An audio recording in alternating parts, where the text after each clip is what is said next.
అపోస్తుల కార్యాల గ్రంథము 9వ అధ్యాయము 36వ వచనం నుంచి 43వ వచనం వరకు ఎవరైనా ఒకరు చక్కగా చదవండి. ఈరోజు ధ్యానించబోయే స్త్రీ పేరు మీ అందరికీ తెలిసి ఉంటుంది, తబిత. ఈ తబిత అనేటువంటి పేరుకు గ్రీకు నామము మరొకటి ఉంది, దోర్కా. దోర్కా అనగా లేడీ అని అర్థం. మీరందరూ ఈ తబిత గురించి చాలాసార్లు విన్నారు. తబిత అనగానే మీకేం తెలుస్తుంది, ఏం గుర్తొస్తుంది? తబిత అనగానే మనకి గుర్తొచ్చేటువంటి విషయం ఏమిటంటే, చనిపోతే పేతురు వచ్చి ఆమెను లేపుతాడు, సజీవురాలుగా లేపుతారు. బైబిల్లో చనిపోయిన తర్వాత తిరిగి లేపబడిన వారు 8 మంది ఉంటే 8 మందిలో తబిత ఒకరు. తబిత అనగా మనకు గుర్తొచ్చే విషయము ఇదొక్కటే. కానీ తబితను బట్టి ఒక 4 విషయాలు మేము ముందుంచి క్లుప్తముగానే ముగించేటువంటి ప్రయత్నం చేస్తారు. ఈ అపోస్తుల కార్యాల గ్రంథము 9వ అధ్యాయము 36 నుంచి 43 వరకు ఈ తబిత గురించి మనకి వ్రాయబడి ఉంటుంది. పేతురు ఆ పరిసర ప్రాంతాల్లో, యుప్పే పరిసర ప్రాంతాలలో సువార్త పరిచర్య చేస్తూ ఉన్నాడు. ఈ తబిత పేతురు సువార్తను బట్టి దేవుని ఎరిగి ఉన్నదా, లేకపోతే అంతకు ముందే దేవుని ఎరిగి ఉన్నదా అనేది సుస్పష్టంగా మనకు తెలియపరచబడదు. రెండవది, తబిత వివాహము జరిగిందా, వివాహము జరగలేదా అనేటువంటి విషయం బైబిల్లో తెలియపరచబడలే. కానీ మెజారిటీ పండితులు తెలియచేసేది ఏమిటంటే, తబిత వివాహము చేసుకోకుండా పూర్తి జీవితం అంతయు ప్రభు సేవకై సమర్పించి ఉన్నది. సరే, లేనిది మనం పక్కన పెడితే ఉన్న విషయాల గురించి మనం ధ్యానించేటువంటి ప్రయత్నం చేద్దాం. తబిత అనగానే మీకు గుర్తొచ్చేది ఏంటి అంటే, చనిపోయి లేపబడినది. కానీ తబిత అనగానే మీ అందరికీ గుర్తు రావాల్సిన మొదటి విషయం ఏమిటంటే, ఈమె ఎవరి అంటే సత్క్రియలు చేసినటువంటి స్త్రీ. 9వ అధ్యాయము 36వ వచనంలో, మరియు యుప్పేలో తబిత అని ఒక శిష్యురాలు ఉండెను, ఆమెకు భాషాంతరమున దోర్కా అని పేరు. ఆమె సత్క్రియలను, ధర్మ కార్యములను, ఆ పదం పట్టుకోవాలి మనం. తబిత అనగానే గుర్తొచ్చేటువంటి మొదటి విషయం ఏమిటంటే, ఈమె ఏం చేసి తెలుసమ్మా, సత్క్రియలు, ధర్మ కార్యాలు. మాట చూడండి, బహుగా చేసి ఉండెను అంట. బహుగా చేసి ఉండెను. మనందరికీ దేవుడు పాపములో ఉన్నటువంటి మనల్ని కడిగి బయటకు తీసుకువచ్చింది ఎందుకయ్యా అంటే, కేవలం భక్తి చేయడానికి మాత్రమే కాదు, కేవలం విశ్వాసులకు ఉండడానికి మాత్రమే కాదు. బైబిల్ గ్రంథంలో మత్తయి సువార్త 5వ అధ్యాయము 16వ వచనం ఒకసారి చూడండి. మనుష్యులు మీ సత్క్రియలను చూచి పరలోకమందున్న మీ తండ్రిని మహిమపరచునట్లు వారి ఎదుట మీ వెలుగు ప్రకాశింపనీయుడి. బైబిల్ చెప్తున్నటువంటి మాట ఏంటో తెలుసమ్మా, మనము సత్క్రియలు చేయాలంట. మనము చేసేటువంటి సత్క్రియలు బట్టి పరలోకమందున్న మన తండ్రి మహిమపరచబడతాడు. నీవు 10 గంటలు ప్రార్థన చేస్తే మహిమపరచబడతాడో లేదో బైబిల్ చెప్పలేదు. కానీ ఏమని చెప్పింది అంటే, సత్క్రియలు. సత్క్రియలు అంటే మంచి పనులే. సత్క్రియలు అంటే పెద్ద పెద్ద పనులు ఏం కాదు, మంచి పనులు. నీవు చేసేటువంటి మంచి పనులే అమ్మా దేవుడు అంట పైన మహింపరచబడు. అసలు దేవుడు మనల్ని ఎందుకు వెలుగులోనికి నడిపించాడు అంటే, ఆ మాట వింటే మనకు బలాశ్చర్యం అనిపిస్తుంది. బైబిల్ గ్రంథంలో నుంచి తీతుకు పత్రిక 2వ అధ్యాయము 14వ వచనం, ఆయన సమస్తమైన దుర్నీతి నుండి మనల్ని విమోచించి సత్క్రియలందు ఆసక్తి గల ప్రజలను తన కోసరము పవిత్రపరుచుకుని తన సొత్తుగా చేసుకుంటకు తన్ను తానే మనలను దేవుడు ఎందుకొరకు చనిపోయాడయ్యా అంటే, ఆ లోతైన మాట చూడండి అమ్మా. దేవుడు ఎందుకొరకు తనను తాను అర్పించుకున్నాడు అంటే, నిన్ను దుర్నీతిలో నుంచి, పాపములో నుంచి బయటికి తీసుకొచ్చింది ఎందుకయ్యా అంటే, అమ్మా నువ్వేం చేయాలని? సత్క్రియలు అమ్మా నేను చెప్పే మాట కాదు, బైబిల్ అదే మాట ఉందమ్మా. దేవుడు చనిపోయింది ఎందుకయ్యా అంటే, నిన్ను పాపం నుంచి విడుదల కలిగించింది ఎందుకయ్యా అంటే, అమ్మా చాలా మంది ఉంటారు, ఓ గంటలు గంటలు ప్రార్థన చేస్తారు, పక్కనలకు 10 రూపాయలు సాయం చేయరు అంతే. మళ్ళీ పైపెచ్చు వడ్డీ వ్యాపారాలు కానీ, ఆ వ్యాపారాలు కానీ ఎక్కువగా ఎవరు చేస్తున్నారంటే ఈ మధ్య క్రైస్తవులే చేస్తున్నారు. దేవుడు చెప్పింది అమ్మా సత్క్రియలు చేయమని, సత్క్రియలు చేయమని. దేవుడు మనల్ని విడిపించింది ఎందుకే అంటే, దేవుడు తను తాను మరణించింది ఎందుకే అంటే, నీవు భక్తి పై భక్తి చేస్తే సరిపోదు, ఉపవాసం ఉంటే సరిపోదు, ప్రార్థన చేస్తే సరిపోదు, నేను కరెక్ట్గా ఉన్నాను, పర్ఫెక్ట్గా ఉన్నాను, నా భక్తి నాకు చాలు, నా మట్టుకు నాకు చాలు, నా కుటుంబం మట్టుకు మాత్రమే చాలు అనుకుంటే కుదరదమ్మా. దేవుడు మనకి నేర్పించింది అంటే సత్క్రియలు చేయాలి. నీ పక్క వారికి సహాయం చేసేవారుగా ఉండాలి, అవసరం ఉన్న వారికి అడగకుండానే సహాయం చేసేవారుగా ఉండాలి. ఈ తబితాను బట్టి నేర్చుకోవాల్సిన విషయం ఏమిటంటే, మీరు ఆ వచనాలన్నీ చదివితే మీకు అర్థమయ్యే విషయం ఏమిటో తెలుసా? పేరు చెప్పిన తర్వాత, తబిత అని చెప్పిన తర్వాత ఆమె గురించి చెప్పాలనుకున్నటువంటి మొదటి మాట ఏంటో తెలుసమ్మా? సత్క్రియలు. ఆమె గురించి చెప్పిన మొదటి మాట సత్క్రియలు, దాన ధర్మాలు. ఎప్పుడు చేసేదయా అంటే అమ్మా బహుగా చేసేది. ఆమె ఎటువంటి సత్క్రియలు చేసేదో కూడా బైబిల్లో రాయబడి ఉంది, కానీ మనం జాగ్రత్తగా పరిశీలించమంతే. ఆమె ఎవరికి సత్క్రియలు చేసింది, ఆమె ఎలాంటి సత్క్రియలు చేసింది అనేది మనం ఒక్కసారి పరిశీలన చేయగలిగినట్లయితే 39వ వచనంలో, పేతురు లేచి వారితో కూడా వెళ్ళి అక్కడ చేరినప్పుడు వారు మేడగదిలోనికి అతన్ని తీసుకుని వచ్చి, విధవరాండ్రును వచ్చి ఏడ్చుచు దోర్క తమతో కూడా ఉన్నప్పుడు కుట్టిన అంగీలను వస్త్రములను చూపుచు అతని ఎదుట నిలిచిరి. అమ్మా ఈ దోర్క తబిత ఎవరికి సహాయం చేస్తుందో తెలుసమ్మా? మీరు అక్కడ చూడగలిగినట్లయితే విధవరాండ్రకు.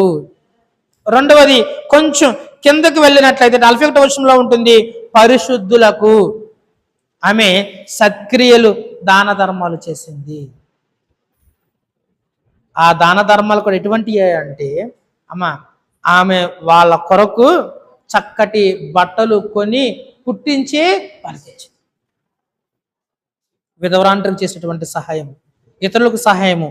ఈ సత్క్రియలు ఆమెను ఏ స్థాయిలో నిలబెట్టినాయి అంటే, ఈ వచనాలన్నీ చదివితే బల ఆశ్చర్యం అనిపిస్తూ ఉంటుంది. ఆమె చనిపోగానే ఆమె పట్ల ఒక కన్నీటి సాక్ష్యాన్ని మనం వినగలం. ఆమె చనిపోగానే అమ్మా అర్థం చేసుకోండి, చనిపోగానే ఎవరైనా ఏం చేస్తారో తెలుసమ్మా? ఎవరైనా ఏం చేస్తారో తెలుసమ్మా? తీసుకొచ్చి ఇంటి ముందు పెడతారు. కొంతమంది అయితే ఇంటి ముందున్నటువంటి రోడ్డుపై పెడతారు. బతుకున్నా సరే బయటెట్టేస్తున్నారు, తర్వాత విశ్వాంతరికి వందనాలు. చనిపోతే శవమైతే ఎక్కడ పెడతారు అంటే కంపల్సరీగా ఎవరైనా బయటే పెడతారు, గుమ్మం ముందే పెడతారు. మరి దొరక విషయం చూడండి, ఎక్కడ పెట్టారు? ఎక్కడ పెట్టారు? అర్థమైంది? మీరు ఇప్పుడు అర్థం చేసుకోవడానికి ప్రయత్నం చేశారా? చనిపోతే కింద పెట్టాల్సిన ఈ తబితాను ఎక్కడ పెట్టారమ్మా? ఇంట్లో కదా తీసుకెళ్ళి పైన మేడ గదిలో పెట్టారంట. అంటే ఆమెను బయట పెట్టడానికి కూడా అక్కడ వాళ్ళందరికీ ఇష్టం లేదు. రెండోది, ఆమె చనిపోయిందని తెలియగానే చుట్టుపక్కల ఆమె సహాయాన్ని పొందిన విధవరాండ్రును, పరిశుద్ధులందరూ అక్కడికి వచ్చి ఏడ్చేస్తూ ఉన్నారంట. కొంతమంది ఆ చనిపోయినటువంటి శవాన్ని ఏం చేశారో తెలుసమ్మా? కడిగి అనేటువంటి మాట చూస్తాం మనం. ఏం చేశారమ్మా? శవాన్ని శుభ్రంగా కడిగేసి, కొంతమంది కడిగే పనిలో ఉన్నారు, కొంతమంది పై తీసుకెళ్లారు, కొంతమంది ఏడుస్తున్నారు. అబ్బో ఇలా కాదు, మన పక్కన పేతురు గారు ఉన్నారు, ఆయనకి సమాచారం అందించనని కొంతమంది వెళ్ళి పేతురు గారికి సమాచారం తీసుకొచ్చారు. పేతురు గారు వచ్చినప్పటికీ చాలా మంది తబిత చుట్టుపక్కల ఉండి ఏం చేస్తున్నారు? ఏడుస్తూ ఉన్నారు. అంటే చనిపోతే కొంతమంది అక్కడికి వచ్చి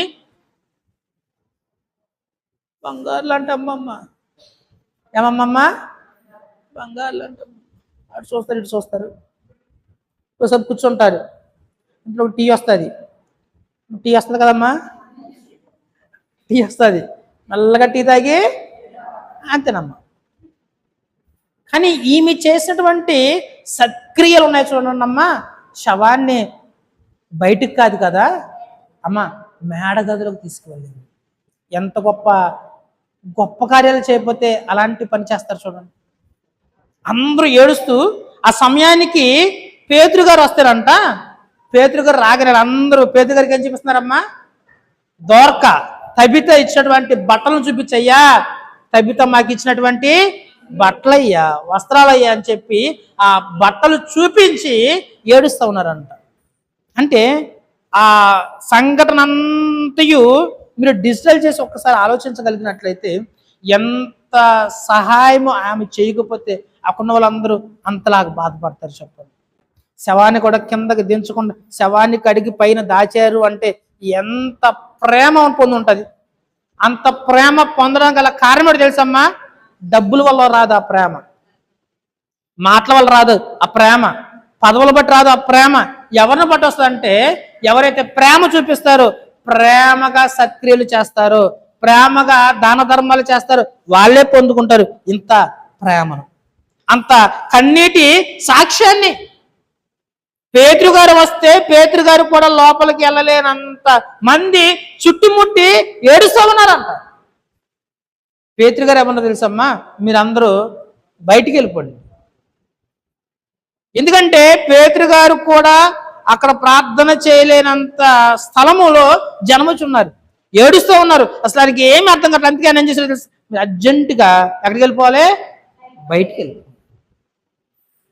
ఒకరు చనిపోతే అమ్మ, సొంత తల్లి అయినా సరే సొంత కొడుకైనా సరే అమ్మ తీసుకొచ్చి బయట పెట్టే రోజుల్లో దొరక ఎంత సత్క్రియలు చేయకపోతే శవాన్ని తీసుకువెళ్ళి కడిగి పైన భద్రపరుస్తారు చూడండి. మనము క్రైస్తవులుగా మనము పొందుకోవాల్సిన తెలుసమ్మా, డబ్బు మనతో జీవితకాలం ఎప్పటికీ రాదు.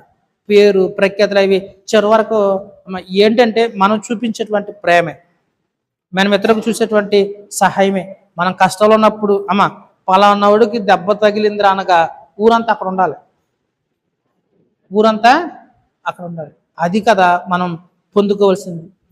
అలా ఎప్పుడు పొందుకోగలుగుతామంటే నువ్వు ఇంకొకరి దగ్గరికి వెళ్ళి సర్వీస్ చేయగలిగినావు, నువ్వు ఇంకొకరి దగ్గరికి వెళ్ళి క్రైస్తవం అంటే పెద్ద పెద్ద కాదమ్మా. నువ్వు ప్రార్థన చేసుకుంటుంది క్రైస్తవము 100% అవ్వదు. ఇతరుల పట్ల నువ్వు చూపించేటువంటి ప్రేమే. ఇప్పటికీ క్రైస్తవులం అందరూ ప్రపంచమంతయు మదర్ తెరీసాను అమ్మ అమ్మ మదర్ తెరీసాను అమ్మ అని వ్యక్తి పూజ చేస్తారు. ఎందుకో తెలుసమ్మా, ఆమె రూపాయి ఇవ్వాల.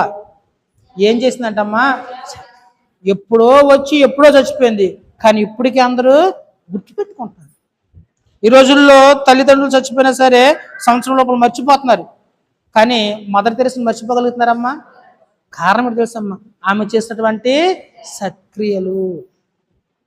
శావురంగా చెప్తా ఉన్నా, నీవు అనగానే గుర్తు రావాల్సింది ఏంటో తెలుసా, నీ పేరు కాదు, నువ్వు చేసినటువంటి పనులు, దాన ధర్మాలు, సత్క్రియలు. అలాంటి సేవా గుణాన్ని దేవుడు మీ అందరికీ అనుగ్రహించును గాక. ఇంకొంచెం ముందుకు వెళ్ళి 3వ మాట చెప్పి నేను ముగించేసేటువంటి ప్రయత్నం చేస్తాం.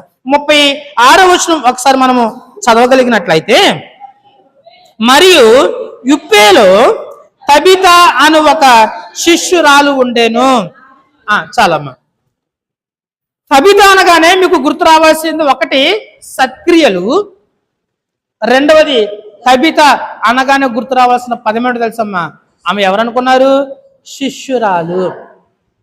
మీరు ఇంటికి వెళ్ళాక శుభ్రంగా కూర్చుని ఆది కాండము నుంచి ప్రకటన గ్రంథం వరకు ఎన్నిసార్లు కావాలంటే అన్నిసార్లు చదువుకోండి. ఒక స్త్రీని శిష్యురాలు అని సంబోధించిన వారు ఎంతమంది ఉన్నారు తెలుసమ్మా? శిష్యురాలు అని పరిశుద్ధాత్మ దేవుడు రాయించిన వారు ఎంతమంది ఉన్నారు తెలుసమ్మా? ఒక్కరే, తబిత. క్రీస్తుతో పాటుగానే ఉన్నారు కొంతమంది మరియలు. శిలువ దగ్గర కూడా ఉన్నారు కొంతమంది మరియలు. సమాధి అయిపోయినప్పుడు ఉన్నారు కొంతమంది మరియలు. శిష్యులు ఇళ్ళ దగ్గర ఉన్నా సరే తెల్లవారున లేచి సమాధి దగ్గరికి సుగంధ ద్రవ్యాలు తీసుకెళ్లారు కొంతమంది. ఆ పేర్ల ముందు పరిశుద్ధాత్మ దేవుడు ఏమని రాశారు తెలుసమ్మా? కొందరు స్త్రీలు. ఎవరమ్మా? కొందరు స్త్రీలు.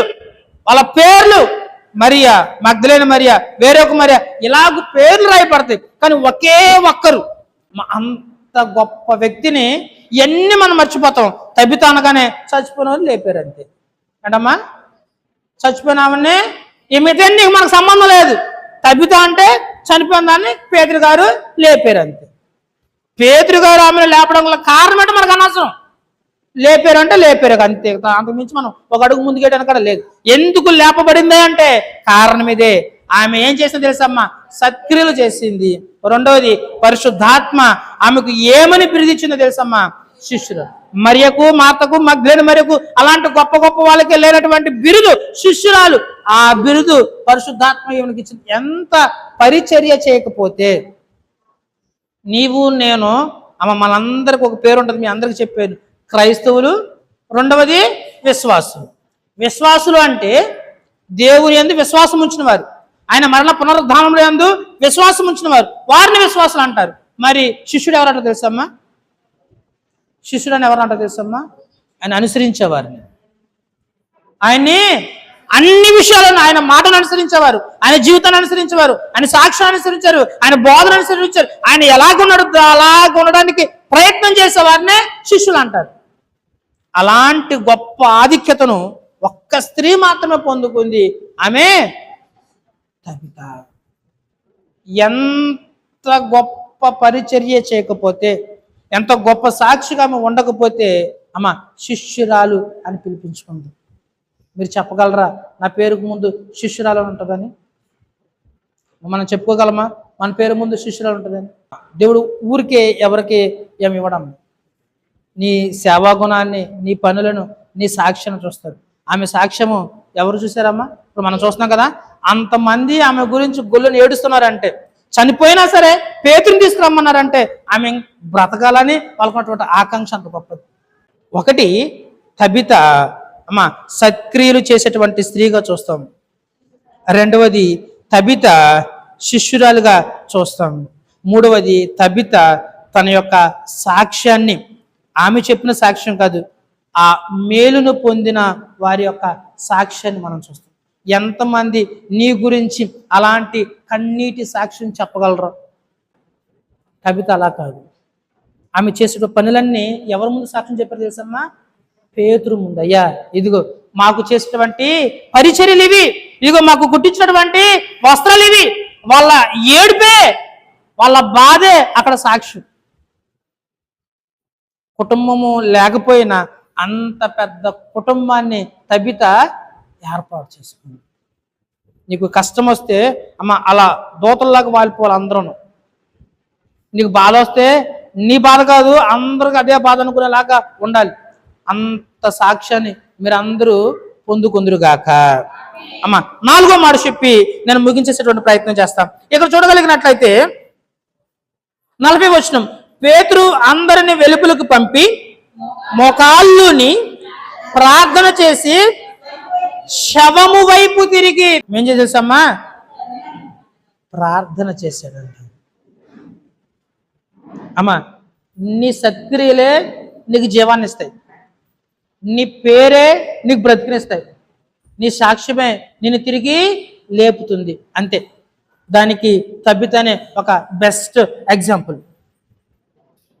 ప్రార్థన చేసి శవం వైపు తిరిగి తబిత లెమ్మని ఆమె కన్నులు తెరిచి పేతురును చూచి లేచి కూర్చుండేది.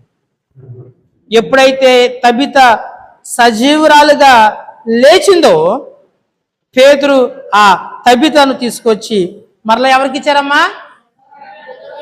మళ్ళీ ఎవరికి ఇచ్చారు? అర్థమైందా మీకు?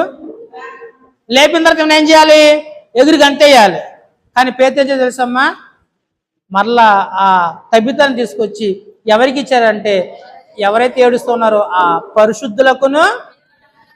ఎందుకు అంటే ఆమె చేయవలసిన పరిచర్య ఇంకా ఉంది. ఆమె చేయవలసిన పని ఇంకా చాలా ఉంది.